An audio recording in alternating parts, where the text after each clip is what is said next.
y bendecirnos con tu presencia por medio de esta palabra. Rogamos de tu bendición en el nombre poderoso de Jesucristo, nuestro Señor y Salvador. Amén y amén. Gloria a Dios. Antes de comenzar, quisiera enviar un saludo especial a mis tíos de Chile, tío Patricio y la tía María de la ciudad de Tiltil. Ellos ahí comparten las prédicas con otros hermanos, así que los saludamos en el nombre del Señor. Mis hermanos, tenemos un conocimiento de las antítesis. Sabemos que la vida y la muerte, la luz y la oscuridad, el día y la noche son contrarios y adversarios. Y luchan por tener dominio uno del otro. Y por supuesto, cuando hablamos de fe, porque en este mes estamos activando la fe en nuestra vida o teniendo una fe más activa en nosotros, y hemos estado escuchando palabras acerca de ello durante todo el mes, tanto los días jueves como los días domingo. Y quisiera hablar de la antítesis de la fe, que obviamente es también algo trascendental porque hay una lucha de poderes en nuestro interior entre la fe y la incredulidad. ¿Puede haber un creyente incrédulo? Ni, podemos hacer un medio diagonal en la cabeza, ¿no? Que sí, que no, porque a veces puede tener mucha fe y a veces no, hermano. Todos tenemos esa manera fluctuante de relacionarnos con Dios. Y lo hacemos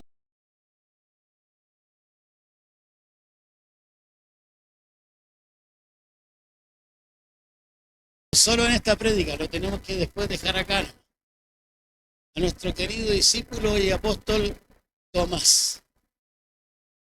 Tomás era su característica, bueno, él no robaba, él no negó a Jesús, pero él ¿qué hacía?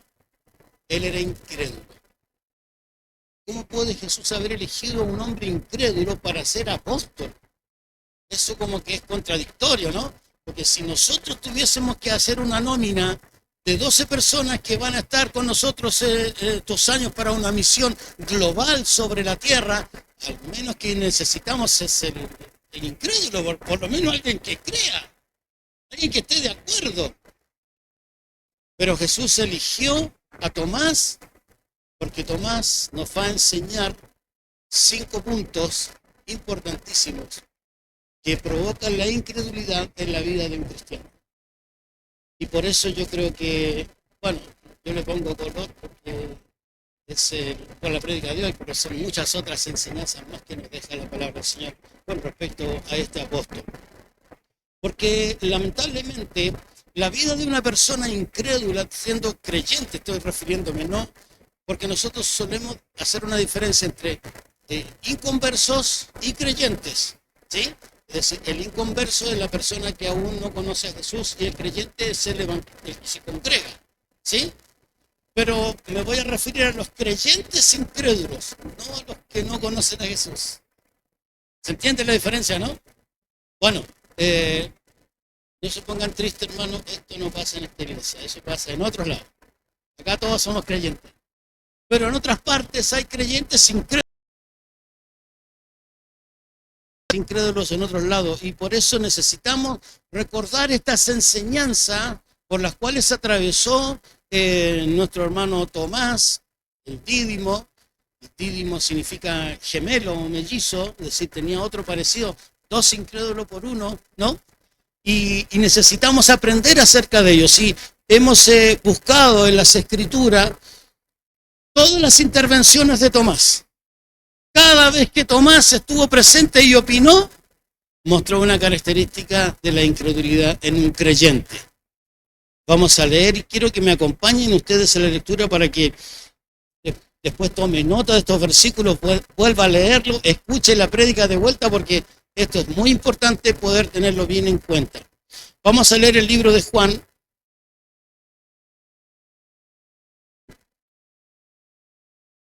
En el capítulo 11, versículos 3 y 4.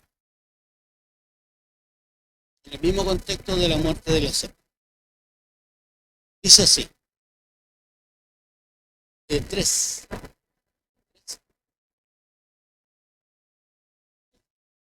Dice así la palabra del Señor. Las hermanas de Lázaro, es decir, María y Marta, mandaron a decir a Jesús: Señor, el que amas está enfermo. Cuando Jesús lo oyó, dijo, Jesús estaba en otra ciudad, y él le dijo a los discípulos: esta enfermedad no es de muerte, sino que es para la gloria de Dios y para que el Hijo de Dios sea glorificado por ella. Eso Jesús le dice a los apóstoles que estaban acompañándolo con él. En el versículo 11 del mismo capítulo dice, nuevamente Jesús agregó esto: nuestro amigo Lázaro duerme, pero voy para despertar. Es una cuestión simbólica, es decir, está muerto, pero él está diciendo duerme y lo voy a despertar. Es decir, está muerto, pero lo voy a resucitar. Era un lenguaje que Jesús utilizaba permanentemente, así que no había manera de que los discípulos no entendieran de qué se trataba lo que él estaba diciendo. Dice más adelante, en el versículo 14, Jesús les dijo abiertamente: Lázaro ha muerto. Y me alegro por ustedes de no haber estado allí para que crean. Vayamos a verlo. Y en el versículo 16, Tomás opina lo siguiente. Tomás, a quien llamaban Dídimo, dijo a sus condiscípulos: vamos también nosotros para que muramos. ¿No? Es una condición que habla acerca de la incredulidad de un creyente. El que es incrédulo es pesimista. Jesús ya le había dicho, él está durmiendo, lo vamos a despertar para que se manifieste la gloria de Dios, vamos a hacerlo. Ya habían visto a Jesús hacer otros milagros, pero sin embargo Tomás no lograba creerle a Jesús, y cuando Tomás abrió su boca, demostró que un creyente incrédulo es pesimista. ¿Conoce usted a alguien pesimista? ¿Sí o no? ¿Sí? Hay algunas personas que por más que le presenten lo mejor, pesimista le cuesta creer. Pesimista siempre tiene ese comentario ácido que va mal, que no sirve, que no se puede, siempre hay un impedimento. El pesimista, y sobre todo el creyente pesimista, no puede.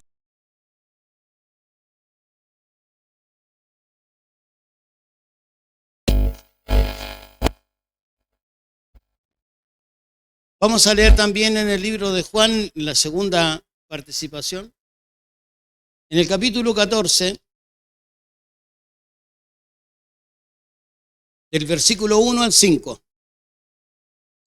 Estos son un pasaje maravilloso que Jesús le dijo también a sus discípulos. Dice: no se turbe su corazón, ustedes creen en Dios, crean también en mí. En la casa de mi Padre hay muchos aposentos, así, si así no fuera, ya les hubiera dicho, así que voy a preparar lugar para ustedes. Y si me voy y les preparo lugar, vendré otra vez y los llevaré conmigo para que donde yo esté, ustedes estén. 4.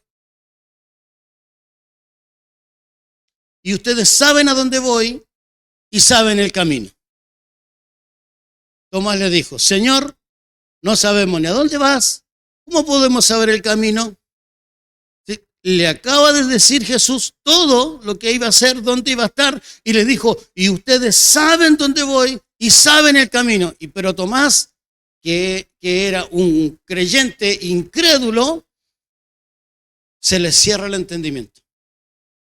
No logra, a pesar de que recién le acaba de decir, Tomás no cree. Porque tiene una condición que hace que sea pesimista y que él no entienda claramente las ideas claras y directas que se le entrega. Porque la incredulidad cierra el entendimiento. A ver, dígalo conmigo, por favor. La incredulidad cierra el entendimiento. ¿Sí? La incredulidad hace que la persona tenga opiniones pesimistas. En el libro de Juan, en el capítulo 20, curiosamente, todas las apariciones de Tomás están solo en el Evangelio de Juan. No es que solo elegí Juan, en las otras no está. En el capítulo 20 de Juan, versículos 24 y 25. Juan 20, 24 y 25. Dice: Pero Tomás, uno de los 12, conocido como el Dídimo, no estaba con ellos cuando Jesús vino. Es decir, Jesús ya había aparecido, porque esto está después de la resurrección. Jesús apareció en medio de los apóstoles y Tomás no estaba presente cuando eso pasó. Y los apóstoles comenzaron a decirle, hemos visto al Señor, está vivo. Y cuando pasó eso, entonces los otros discípulos le dijeron, hemos visto al Señor. Y él les dijo, si yo no veo en sus manos la señal de los clavos, ni meto mi dedo en el lugar de los clavos y mi mano en su costado, no creeré. A pesar de que todos los demás le habían dicho, lo hemos visto al maestro resucitar, el incrédulo desarrolla una filosofía que dice ver para creer. El creyente incrédulo desarrolla esa filosofía en su pensamiento. Ver para creer. Está todo bien lo que dice usted, pero si no veo lo que se va a hacer, no puedo creer. Y esa es una condición de un creyente incrédulo. ¿Siguen, no? ¿Siguen ahí? ¿Me siguen? Esa es la condición de un creyente incrédulo.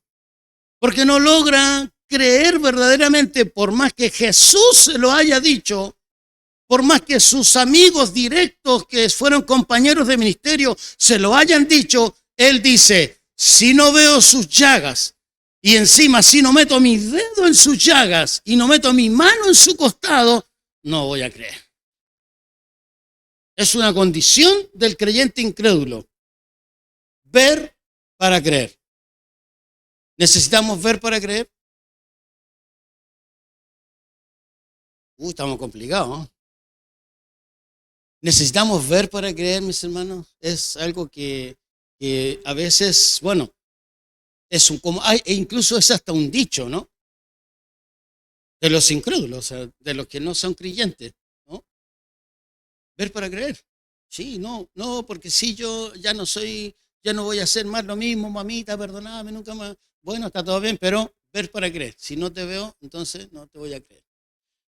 Es una condición del creyente incrédulo que desarrolla esta filosofía de vida y esa persona dice, no voy a creer hasta que no vea resultados. Los resultados primero, entonces después creo. Pero la fe puesta por Jesús en el corazón del hombre dice primero la fe y eso va a traer resultados. Es algo complicado cuando lo planteamos de esta forma, porque la fe para avivarla no simplemente es tener más fe, es tener menos incredulidad, porque la balanza se va a inclinar hacia la fe cuando haya menos incredulidad. Amén. La antítesis de la fe es la incredulidad. Si logramos vencer nuestra incredulidad como el padre del muchacho endemoniado que lo trajo a Jesús y Jesús le dijo, ¿crees que puedo? Y él le dijo, bueno, ayuda a mi incredulidad. Porque no estaba seguro, porque los apóstoles ya habían orado por él y no lo habían podido liberar. Entonces este padre tenía dudas en su corazón y le dijo, ayuda a mi incredulidad. Hubo una característica que reconoce que tiene incredulidad. Pero nosotros tendremos esa característica de decirle, Señor, yo a veces no creo. O siempre creemos todo lo que la palabra dice. Y a veces no creemos, hermano. Y esa confrontación que tiene nuestra fe debe ser más fuerte para vencer la incredulidad. Porque nosotros en nuestra vida cristiana vamos teniendo distintas experiencias que hacen que vaya madurando nuestra fe. Nadie nace con una fe 100% robusta de la noche a la mañana. Se va construyendo con la experiencia, con el conocimiento de la Escritura, con lo que hemos vivido, en las respuestas que hemos tenido de parte de Dios y vamos incrementando nuestra fe, sobre todo por el oír y el oír por la palabra de Dios, que nos hace ir venciendo la incredulidad. Y necesitamos tener esa constancia en nuestro diario vivir en relación con el Señor para que nuestra incredulidad vaya menguando y vaya aumentando nuestra fe. En el mismo capítulo 20 del libro de Juan, versículos 26 al 29, vamos a leer. 8 días después sus discípulos estaban otra vez a puerta cerrada y Tomás estaba con ellos. Estando las puertas cerradas, Jesús llegó, se puso en medio de ellos y les dijo, la paz sea con ustedes. Luego le dijo a Tomás, pon aquí tu dedo y mira mis manos y acerca tu mano y métela en mi costado y no seas incrédulo, sino creyente. Entonces Tomás respondió y le dijo, Señor mío y Dios mío. Jesús le dijo, Tomás, has creído porque me has visto. Bienaventurados los que no vieron y creyeron. El incrédulo, el creyente incrédulo, en este cuarto punto, tiene una fe forzada por lo evidente. No le queda otra que reconocer que era Dios y que era su Señor. Que, sí, porque apareció, lo vio, tenía la evidencia entre sus ojos. Entonces dijo, entonces sí, eres mi Dios, mi Señor. Porque la fe del creyente incrédulo necesita una evidencia forzada, es decir, fue obligado a creer. Si Jesús no aparecía estando él de vuelta, él seguiría con la misma postura, ver para creer. Pero ahora que apareció Jesús, ahora que vio las llagas, ahora que está la posibilidad de meter sus dedos ahí, entonces él recién reconoce, porque tiene una fe forzada, está obligado a creer, no tiene forma de no creer.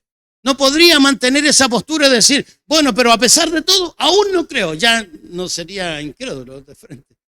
No sería creyente, ¿no? Y él creyó porque tuvo una fe forzada por lo evidente. Y tiene esta característica. Y puede que algún cristiano tenga una de estas características, o tengamos una de estas características, 2, 3, o todas, no sé. Pero necesitamos tener la certeza de en quién hemos creído, y cuando tenemos esa certeza estamos dispuestos a luchar contra la incredulidad.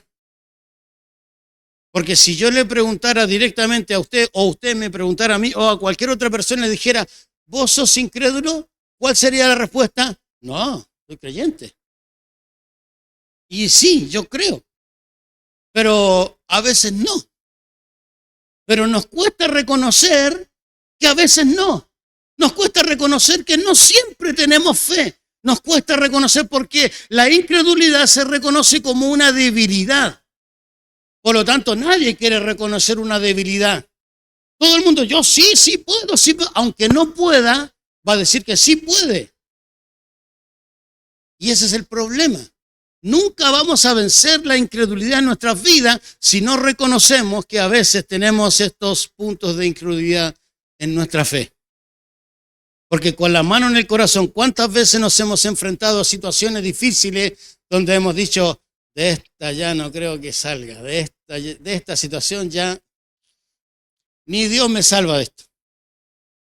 De esta situación no hay nadie que me pueda ayudar. De esta situación lo único que me ayudaría a creer es que si veo el resultado, si realmente pasa, entonces sí voy a creer.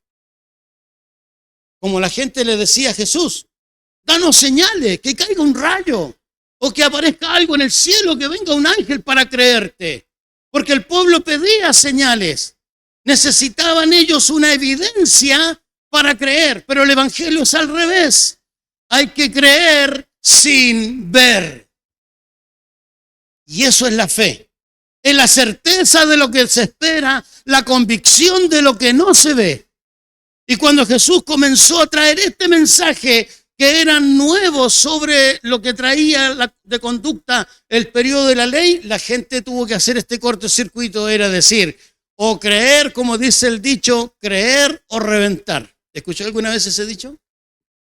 ¿Sí? Era esa la condición, pero Tomás estaba pegado con lo otro. No, yo necesito ver, estoy dispuesto a creer, pero primero tengo que ver. Porque hay creyentes incrédulos. ¿Cuántos dicen amén?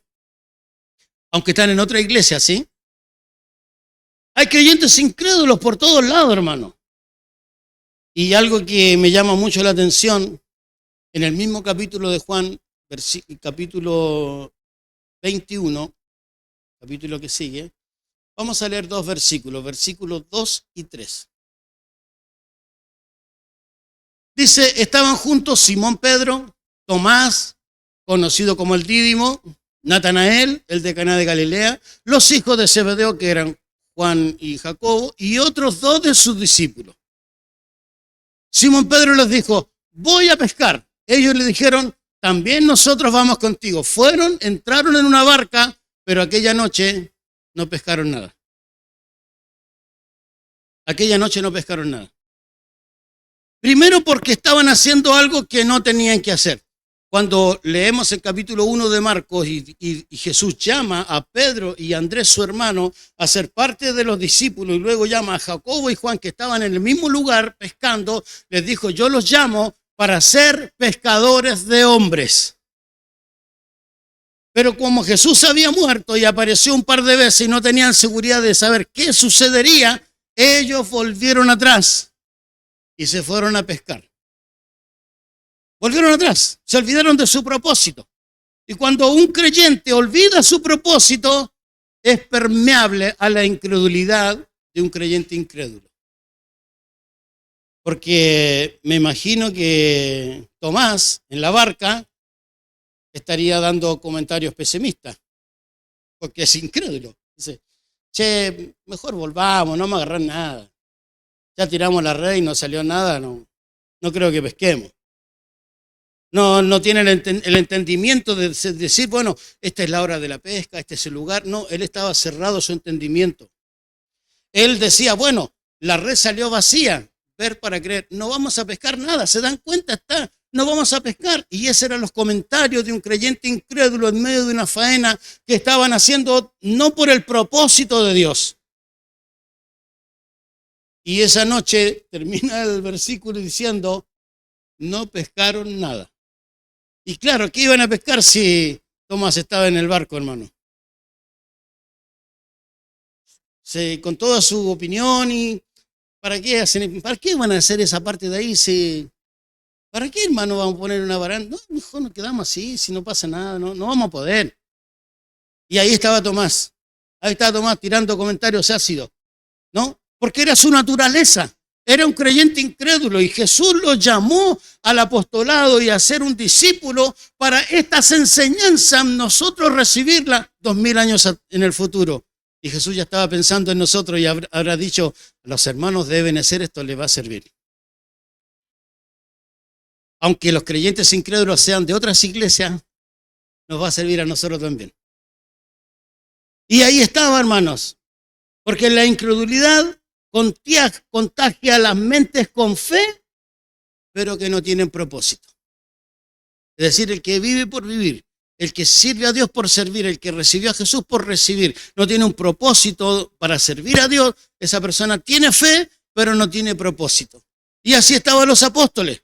Tenían fe, habían visto a Jesús, creían más que Tomás, porque Tomás era incrédulo, pero ellos no. Y cuando ellos fueron, retrocedieron en el propósito que Jesús les dio, ahora van a ser pescadores de hombres, y volvieron al oficio a salir a pescar, entonces fueron permeables a la incredulidad. Es decir, la incredulidad pudo introducirse en sus corazones y arrebatar la fe o la poca fe que había en ellos. Y como consecuencia, el trabajo de toda una noche fue infructuoso. No recibieron ninguna recompensa, no agarraron ningún pez, se cansaron de balde, salieron toda la noche, estuvieron ahí trabajando por nada. Porque cuando uno está en esta condición, los comentarios de los creyentes incrédulos permean las barreras de la fe. ¿Sí? ¿Me doy a entender? El problema es importante. Estas 5 condiciones pueden estar afectando a nuestras vidas, en algún punto de ellas, pero también la Escritura nos da la solución. En el libro de Hechos, dando vuelta a la hoja de la Biblia, el libro de Hechos en el capítulo 1, versículo 12 al 14, vamos a leer así. Hechos 1, 12 al 14. Dice, entonces los apóstoles volvieron a Jerusalén. Este es en el contexto de que Jesús aparece con ellos para darle las últimas instrucciones, porque Jesús en el capítulo 1, versículo 11, asciende al cielo y les dice que ellos se tienen que quedar en Jerusalén hasta que sean investidos de poder de lo alto. Esa promesa de que recibirían ese poder los hizo a ellos tomar esta decisión. Volvieron a Jerusalén desde el monte del Olivar, que dista de Jerusalén poco más de 1 kilómetro, Cuando llegaron a Jerusalén, subieron al aposento alto donde se hallaban Pedro, Jacobo, Juan, Andrés, Felipe, Tomás, Bartolomé, Mateo, Jacobo, hijo de Alfeo, Simón el celote y Judas, el hermano de Jacobo.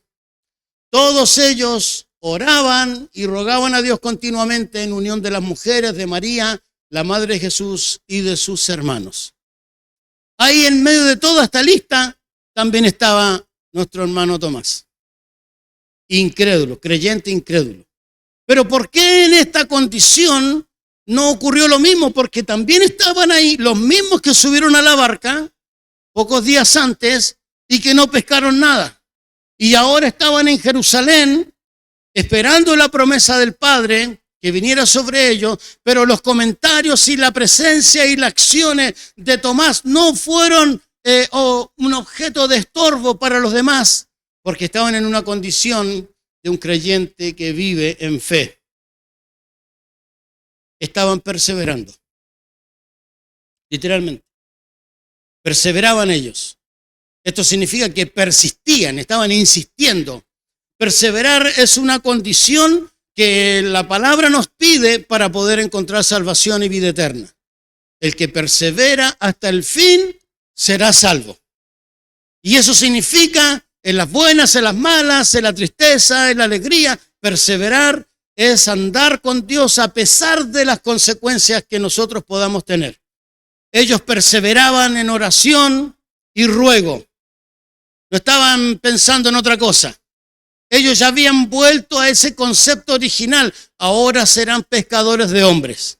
Y ahora estaban en el aposento alto en Jerusalén esperando una promesa que no sabían cuándo vendría, pero que Jesús se las había dado antes de haberlo visto ascender al cielo.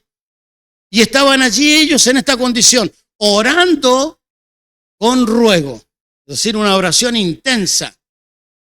No estaban simplemente repitiendo una oración o que alguien orara y los demás todos decían, amén, sí, Señor, amén. No, cada uno de ellos estaba teniendo una oración personal y directa con el Señor. Estaban en oración y ruego. Además, estaban unánimes. Estaban en el mismo espíritu. Unánime significa en el mismo ánimo. Estaban todos unánimes. Estaban de acuerdo, haciendo exactamente lo mismo, en la misma dirección. Estaban todos unidos en comunidad. Y todos los que estaban en el aposento alto, los que menciona todo este listado, más otros tantos de personas que estaban allí orando, rogando y clamando, y estaban compartiendo juntos la palabra, estaban en la búsqueda del Espíritu Santo en ese día, en ese lugar. Entonces sus corazones estaban completamente blindados por la incredulidad de Tomás. Tomás no podía influir incredulidad en los creyentes que estaban allí, porque la condición de ellos era estar buscando el rostro de Dios, porque la condición de ellos, aunque en el pasado Pedro y Juan y todos los que estaban en la barca no pescaron nada y sufrieron la influencia negativa de un creyente incrédulo, en esta condición ellos estaban ahora diciendo, bueno, vamos a orar, porque es en realidad lo primero que hacemos. Vamos a orar, vamos a buscar al Señor, vamos a leer la palabra. Ahí estaban entre ellos con todos esos pesares que habían tenido en su vida, pero estaban obedeciendo la voz de Dios que les dijo, no se vayan de Jerusalén. Todos podían estar pensando, tenemos los barcos en Galilea, tenemos la pesca del otro lado, tenemos gente acá. Estaban concentrados ahí, dejando de lado todo, obedeciendo la voz de Dios, de quedarse en Jerusalén. Y cuando uno está en esa condición, perseverando, orando con ruegos, cuando uno está unánime en un solo espíritu con las demás personas y está obedeciendo la palabra de Dios, la incredulidad se tiene que ir. Tomás no fue influyente en nadie, al contrario, fue influido Tomás. Porque aunque Tomás no creía y aunque Tomás tenía todas estas condiciones, estos 5 elementos, que él era pesimista, que él no tenía el entendimiento abierto, por más que él tenía la filosofía de ver para creer y todo lo demás, él fue influido por la condición de los creyentes que estaban en oración, en ruego, unánimes, buscando el rostro de Dios. Entonces se contagió Tomás de fe. Porque si usted busca desde el capítulo 1, donde se menciona a Tomás, el resto de la Biblia, Tomás no aparece. No está en ningún lado. Nunca más se menciona. Y porque, obvio, Tomás dejó de ser incrédulo. Ya no se necesitan más ejemplos de Tomás. Porque fue ese punto. Fue la influencia de la congregación del aposento alto que transformó el corazón incrédulo de Tomás en un corazón de creyente. Amén. Y nosotros buscamos en esta oportunidad, con este lema, llamémoslo así, de este mes, de poder incrementar, de poder buscar de la fe, poder llenarnos de la fe, de poder ser activos en la fe. Entonces necesitamos vencer la incredulidad. ¿Y cómo se vence la incredulidad? Con oración, con ruego, estando unánime, siendo obediente, congregándonos, buscando de Dios. Es la única forma. Y entonces cuando eso pasa, Tomás desaparece de la vida de la iglesia. Ya no necesita ser recordado por nada, porque Tomás, ese día que vino el Espíritu Santo y que se derramó el día de Pentecostés, Tomás dejó de ser incrédulo. Solo fue creyente, como le dije a Jesús. No seas incrédulo, sino creyente. Solo fue creyente de ahí en más. Y esa fue la transformación que sufrió este hombre que tenía un pensamiento entre humano y espiritual. Que todos tenemos esta forma de pensar. Entre las posibilidades de lo que está ocurriendo en el mundo físico, también entreveramos las posibilidades del mundo espiritual. Y muchas veces esta parte nos gana la pulseada y la incredulidad se incrementa. Pero cuando nosotros nos fundamentamos en esta parte, entonces la fe comienza a crecer. Las imposibilidades del hombre se comienzan a transformar en posibilidades cuando nosotros comenzamos a cederle el control al Señor. Por lo tanto, amados hermanos, la lucha de todo creyente es contra la incredulidad. Es contra la incredulidad. Pregúntele al que tiene a su lado, ¿ha vivido momentos de incredulidad?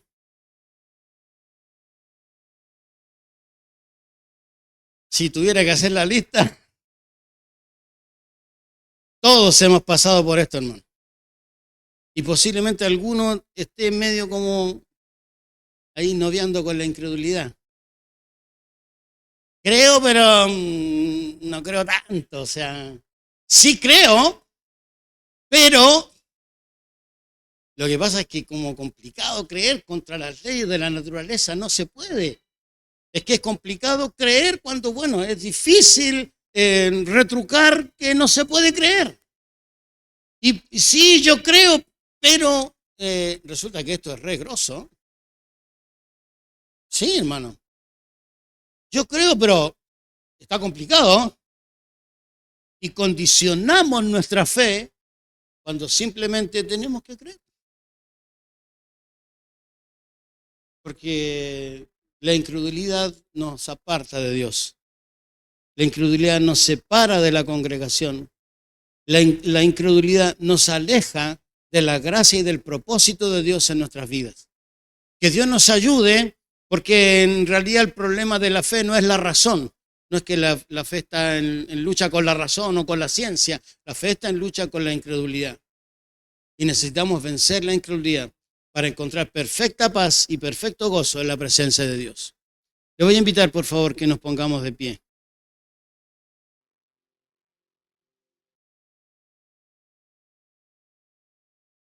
La incredulidad es rechazada cuando nosotros tenemos una mente con propósito. Cuando servimos a Dios con un propósito. Y todos tenemos un propósito en la presencia del Señor. El primer propósito que tenemos es, obviamente, cuando llegue nuestro último aliento, llegar a la presencia de Dios. Encontrar salvación y vida eterna por el esfuerzo de todos estos años que hemos servido al Señor. No tiene otro sentido más que un día poder entrar al reino de los cielos. Es un propósito que tenemos como creyentes. Independientemente de lo que pueda desarrollarse ministerialmente alguien, todos tenemos este propósito de llegar a la presencia de Dios. Si nos mantenemos en esta condición de buscar el rostro del Señor, de tener tiempo, calidad de oración, de tener un contacto con la Escritura donde incrementa la fe, estamos seguros completamente de que la incredulidad tiene que huir. No voy a preguntar si hay algún incrédulo para orar por el incrédulo. Pero cada uno ahí en su foro interno ya sabe dónde, como dice el dicho también, filosofía barata pero efectiva, cada quien sabe dónde le aprieta el zapato. Así que si descubrimos en esta mañana que hay una de estas características anidado en mi corazón, vamos a orar para que la fe se incremente en nuestras vidas y podamos ser más que vencedores por medio de aquel que nos amó.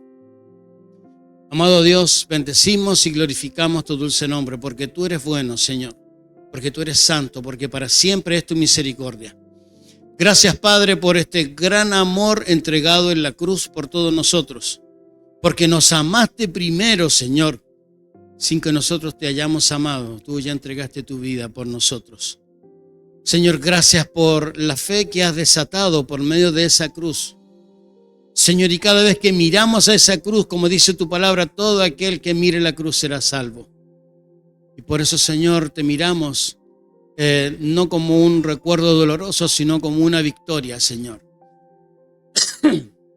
Miramos esa gracia tuya, Señor. Y todos estos ejemplos que tú nos has dejado en tu palabra para nuestra corrección, nuestra enseñanza, nuestro crecimiento. Señor, cada uno de nosotros sabe exactamente cuál es el punto que necesita mejorar.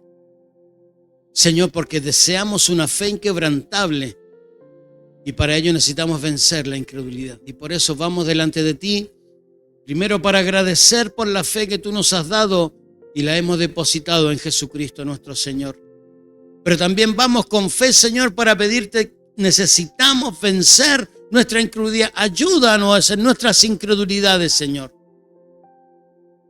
Te lo rogamos, Padre de la gloria, porque deseamos ser un pueblo que vive de victoria en victoria, de triunfo en triunfo, de ganando batalla tras batalla, Señor.